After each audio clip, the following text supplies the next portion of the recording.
자, 맛있는 책 일생의 보약. 자, 1단락 볼게요. 사방이 산으로 둘러싸인 곳에 태어나 아침에 눈을 떠서 저녁에 감을 때까지 늘 산이 보아하는 곳에서 중학교 1학년까지를 보내고, 자, 먼저 공간적 배경이 나와 있습니다. 중학교 1학년 때까지니까 시간적 배경이나 자신의 성장 과정이죠. 담임 선생님은 미술 선생님이셨다. 특별활동으로 산악반을 맡고 계셨다.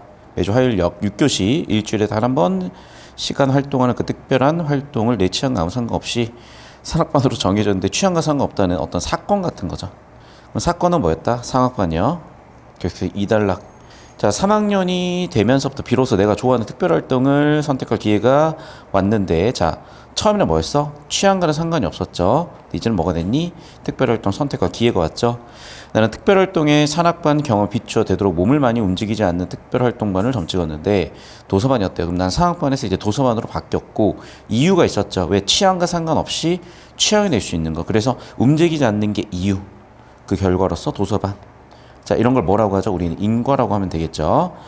자, 도서관 선생님의 특별활동 첫날 도서관 할 일에 대해서 쉽게 설명을 해주셨는데, 여러분 곁에는 항상 책이 있고 마음에 울면 된다라고 얘기했어요. 선생님 본인의 마음에 드는 책을 골라서 자리를 잡고 읽는 것으로 시범을 보여주셨고, 나도 마찬가지로 한자로 제목이 쓰여져 있는데 아이들이 거의 손을 대지 않는 책 가운데, 그럼 봐봐, 내가 거기서 고른 건 뭐야? 한자예요. 그래서 아이들이 손을 대지 않는 거죠. 자, 한자가 이유, 그래서 산을 대지 않았다 결과. 근데 내가 왜 골랐는지 모르겠어요. 근데 어쨌든 하나를 골랐고 한국 고전문학 전집이래요. 자, 그럼 다시 돌아와서 지금 2단락에서 이제 책을 선택하라는 얘기가 나왔죠. 그럼 3단락 책 선택하는 장면까지 이렇게 대학 가지고 보시면 되겠고, 자, 그 중에서도 나는 박지원 중에서도 허생전으로 이야기를 좁혀갔죠. 자, 4단락. 자, 나이가 두 자리가 되었다는 건 10살이란 얘기죠. 이걸 비유적으로 표현했다라고 볼 수도 있겠고, 또는 낯설게 표현했다. 무협지에 빠지기 시작해서 무협지를 읽었다고 생각을 했다. 이 사람의 관심사는 무협지였지. 자, 그럼 관심사는 무협지였다가 지금 박지원이라는 이제 고전 문학으로 관심이 간 거죠. 그럼 둘은 뭐 할 수가 있을까? 대조적이죠. 필기되셨죠? 넘어가서 한문 문장을 번역한 예스러운 문체는 별 거부감이 없었고, 그리고 현대소를 가볍게 느껴졌고, 내용도 익숙했고, 무협지에서 볼 수 있는 어떤 공통점이 보였다는 거죠. 공통점 1번은 뭐야? 인물이 깊고 중요한 숨어 있었다. 2번 실력을 쌓았다. 3번 출세를 하자 세상을 뒤흔들어 놨다. 4번째 다시 제자리로 들어왔다. 자, 내용이 익숙했어요. 허생이라는 인물은 깊고 고요한 곳에 숨어 있으면서 실력을 쌓은 뒤에 한바탕 세상을 뒤흔들어 놓고 제자리에 들어왔다. 자, 허생전 다음에는 호질 양반전 같은 것도 읽었다는 거죠. 그런데 또 이제 차이점이 있었다는 거죠. 그러니까 위에는 공통점 중심이고 아래는 차이점 중심입니다. 무협지를 읽고 나면 주인공 이름 말고는 기억 남는 게 없었는데, 첫 번째 어떤 차이가 있었어? 궁금함도 생겼고 내가 주인공이라고 이렇게 몰입도 됐다는 거죠. 의문과 몰입이라고 쓰시면 되겠습니다. 한두 번 씹으면 단맛이 다 빠져버리는 무협지와는 달리 읽을 수 있도록 새로운 맛이 우러나 보였고, 보석처럼 단단하고 품위 있는 문장들은 아름답기까지 했어요. 자, 첫 번째는 의문, 두 번째는 몰입, 세 번째는 뭐야? 뭔가 새로운 맛이 있었다. 네 번째는 아름다웠다. 다섯 번째는 수준이 높아졌다. 중학교 3학년 1학기 특별활동 시간에 하는 몇백 년 전에 글을 쓴 사람의 숨결이 그를 다리로 하여 건너와 느껴지는 경험을 처음 해보았고, 무엇보다 중요한 것은 그것이 무척 재밌었대요. 자, 그럼 봐봐. 몇백 년 전 쓴 글, 고전이죠. 그 사람의 숨결이, 이것도 비유적 표현이지. 그러니까 글에 뭐가 있었다는 거야? 숨결이 담겨 있었다는 거죠. 그러니까 글을 다리로 했다니까 글을 다리로도 역시 비유했죠. 지금 무슨 얘기야? 고전이 이제 그 시절에 과거에 쓴 사람의 생각이 써 있는 거잖아. 근데 이게 뭐를 통해서? 글을 매개로 해서 현재의 나에게 전달이 되고 있죠. 자, 읽으면 내 피와 살이 되는 고전, 맛있는 고전, 이런 것들. 무엇보다 중요한 것은 그것이 무척 재밌었고, 잠깐만, 이건 형아 비출 게 아니고 5번까지 됐죠. 자, 오른쪽 넘어가서, 자, 3학년 2학기가 되었을 때 특별활동 시간은 없어졌고, 내가 1학기 특별활동 시간에 읽은 박지원의 책이 전부였지만 그 덕분에 내가 소설을 쓰게 된 거였죠. 자, 그래서 그 책이 원인, 결과로 내가 소설가가 되었어요.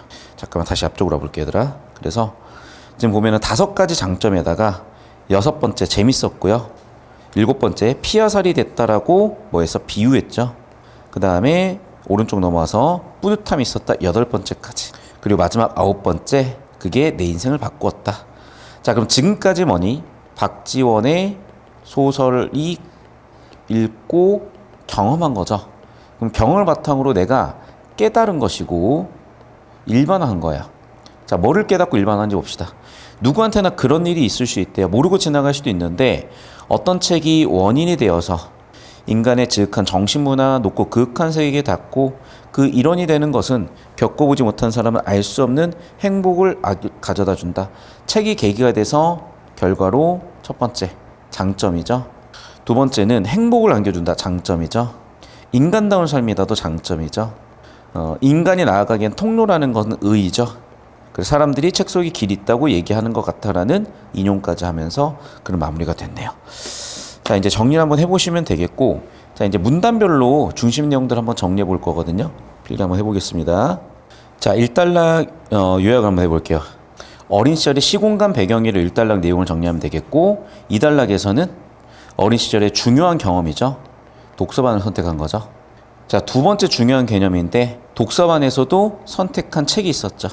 그리고 이제 4단락 넘어가서 자기가 과거에 읽었었던 것들과 공통점과 차이점이죠. 그래서 이제 고전 문학과 무협지 간에 공통점을 밝히기도 하고 차이점을 밝히기도 할 건데, 공통점 일주로 밝히는 걸 우리는 뭐라고 배웠어? 비교. 차이점 일주로 밝히는 걸 대조라고 했죠. 그러면 고전 문학과 무협지 간의 공통점과 차이점을 좀 밝혀줘야 되겠죠. 자, 그래서 여기 있다시피 둘의 공통점은 이런 거였을 거야. 첫 번째는 뭐였니?